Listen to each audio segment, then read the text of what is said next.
Hello friends, today I am going to solve LeetCode problem number 799, Champagne Tower. So in this problem, basically we are given a tower of champagne, which is a pyramidal or structure. And in this structure, we pour the champagne from the top glass. And as we are pouring the champagne, once it's filled till the brim, the champagne starts pouring out of the glass from both of its edge, and it pours out into the glasses below it. So basically, if we look at this problem, then let's suppose this is your champagne glass, and once we fill it to the brim, then what happens is excess amount flows from both of its two edges, and it flows into the next two champagne glasses, and these two glasses will basically be filled at the same rate, right? Because it's being filled by this glass. So if this glass is filled at the rate of 1, okay, then this will also be filled at the rate of 1. Now next we move on to the next glasses, okay, below this row. So in this case, what will happen is this will be filled only by this glass, right? So basically, if we take this as a rate of 1, then this will be filled twice the rate. Why? Because it's being filled with this glass and this glass, so this middle one will be filled in twice the rate this first glass is being filled. And what about this one? It will be filled in the rate of 1, because first and last will basically be the same. So now as you keep on filling the next rows, you would see the pattern. Now the pattern is that it is forming a Pascal's triangle. So what's happening here is the first row will be the value 1 itself, the second row will be the sum of these two values, which becomes equals to 3, and this is also 3, and this value is equals to 1. So we are going to use the same concept. And if you are not sure what a Pascal's triangle is and have not solved the Pascal's triangle LeetCode problem, then please go check out my video. I have added it in the description below. And yeah, now since you understand the concept of Pascal's triangle, now let's start how we can solve this problem actually. Okay, so if we have been given n number of total amount of champagnes that has been poured, okay, so the first glass, to the first glass we are pouring an amount, right? And basically once it is filled, the excess amount will be poured to the next two glasses. So what will be the excess amount? That will be n minus 1, right? Basically n minus 1 is the excess amount. So in the next row we'll have n minus 1, and there are two champagne glasses, right? So what will be the amount that will be flowing to both of these? Well, basically that will be the half of this value, right? So n minus 1 flows from this side, the half of n minus 1 and the half of n minus 1. So in that way, if, okay, I'm just going to not create this ball. All right, so if this is n, then the next class will be n minus 1 divided by 2. Similarly, the next class will also be n minus 1 divided by 2. All right, minus 1 is because this class, the first class, will be filled by one amount, right? So one amount, the remaining is n minus 1, so the remaining n minus 1 amount is divided into both of these. Now similarly, if we go next, then what happens is we subtract minus 1 from this value. So what we'll get is n minus 1 divided by 2 minus 1, right? So we are subtracting it so that the one cup, that is one champagne glass, is filled with that value, and the remaining amount is transported, like is poured to the next like to the rest of the glasses, right? So we are doing minus 1, and then since it is flowing to the two classes in equal amount, so we are going to take the half of these. Okay, and again in this same class, right, the same class we are also filling from this cop as well. So basically what are we going to do is we're also going to add that value, so that will be n minus 1 divided by 2, and we are going to take minus 1 just to consider that one cup is filled over here and divided by 2, because this is flowing in two different ways, right, into two different classes. So and so on for this one as well. Okay, so this value will basically be the same as this value, and we are going to do so on for the remaining classes as well. So let us take an example. So if we have an amount poured equals to 9, then the values in this cup and in this cup will be equals to, so amount poured in this cup will be 9 minus 1, which is 8, divided by 2 is equals to 4, and same here. And the next value that will be poured is half minus 1 at that divide by half, right? So minus 1 is equals to 3, divided by 2 is equals to 1.5 and 1.5. all right, so now that we are able to calculate the values being poured, amount being poured, but we also need to consider like few more things.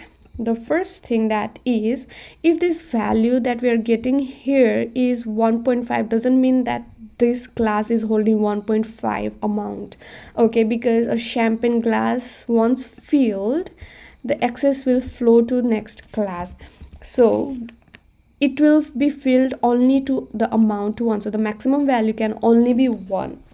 Okay, and the minimum value can be 0, so that is what we need to consider. And now next, if we are filling this, then we subtract minus 1 and take the half of that, so this will be 0.25, and so on for the rest of the classes. And if we are going to calculate the next row for this one also, then you could see that this champagne glass is only quarter fill, which means that is this going to is any of the wine like champagne going to overflow out of this glass? No, right, because it's not full at all, so the value here will be 0. So these are the things that we need to consider. Okay, now that I hope you have understood this concept, let us use this concept to fill our champagne glass and to find the value, and also consider the edge cases. Okay, so first of all, we need to check if we have not poured any value at all, then we are just going to return 0. Else what we need is we need to calculate. Okay, so to calculate the next this row, we only need this row, right? So we are going to use a previous row and a current row. Okay, so previous row equals, initially what are we using? We are using the total amount, which is the poured amount, and from that poured amount we are calculating the next row, right? So I'm just going to use the poured value for a previous row, and now we are going to start for each of the rows, right? So the query row greater than 0, what are we going to do is we are going to calculate our current row value. Initially it's empty, and the current row value will be calculated for starting at index I equals to 0, and I should be less than equals to previous row. Okay, previous row and I plus plus. So why is the value of I equals to the length of previous row? So here if you see, the length of this row is equals to 1, and now our indices is starting from 0, and we have two number of champagne glasses with the maximum index equals to 1, right? So we need to calculate it until the length of the previous row, so we need to calculate 0 and 1 both, right? So we are starting from 0 until the length, and here we are going to calculate the value being poured from this glass and the value being poured from this glass. Okay, so basically yeah, that is what it is. So p1 equals math what we need to do is we need to also check the value being poured from previous class. So actually, if this is index 0 and index 1, okay, I'm just going to build another triangle. So here we have 0, so 1, and this is index, so I'm just going to write down only the indices.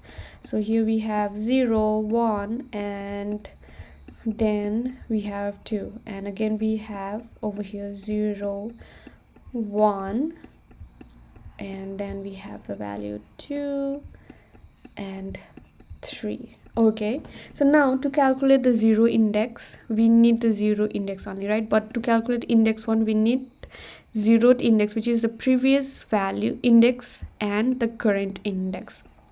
And again, to calculate the last index, we need only previous index, right? Because there is no next index. So what are we going to do is we are going to use these two indices to calculate the value at ith index. In this next row, we need I minus 1 and the ith index in the previous row, right? But not all the indices have the previous index, that is I minus 1. For index 0, I equals to 0, this would be minus 1, right? So we need to take care of this value. And for index 3, I equals to 3, the value of I will be equals to 3, which is not present in the previous row. So we need to consider these two cases as well. So p1 equals math dot maximum. Okay, so if I minus 1 is greater than 0 equals to 0, then we are going to take the maximum of 0 value and previous row I minus 1 minus 1, and to this value we are going to divide it by 2, right? Because that is what we are doing. We are taking the value from the previous row and we are subtracting minus 1 and then dividing by 2, right? So that is what it is. And we are doing the maximum because the maximum value, like if the previous row has a value less than 0, that would mean that this value will be negative, right? And in that case, no amount will be flowing to the next row. So that is what we need to consider as well.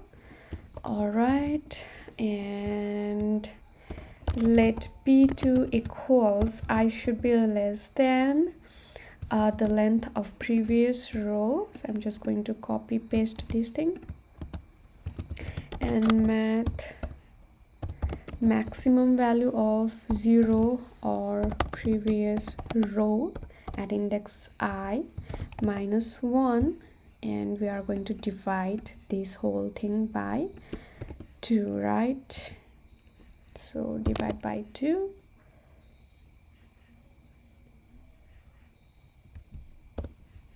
All right.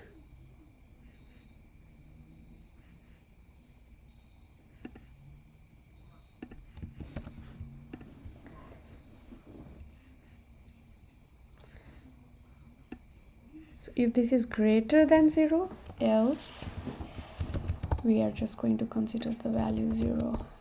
All right, and let amount flowing to the next class will be p1 plus p2, and then we are going to push this to our current row.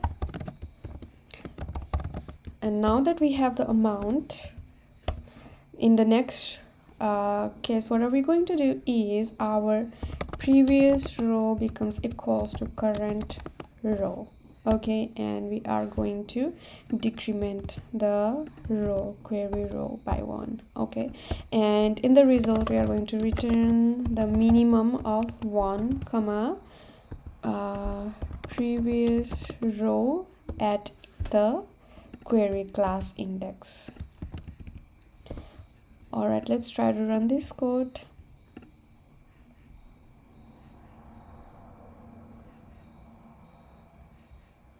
Great, let's submit this one. Awesome. So in this case, talking about the time complexity and space complexity, the time complexity is, since we have a while loop which is running over each of the row, and also a for loop for each of the column in our current row in the given row, so that would be O of n times m time complexity, and space complexity is O of m, where m is the number of our indices or number of columns in a given row. Okay, so that is all about this solution. I hope you liked my solution, and please let me know in the comments down below, and if you liked, please subscribe to my channel for more such videos. Thank you so much.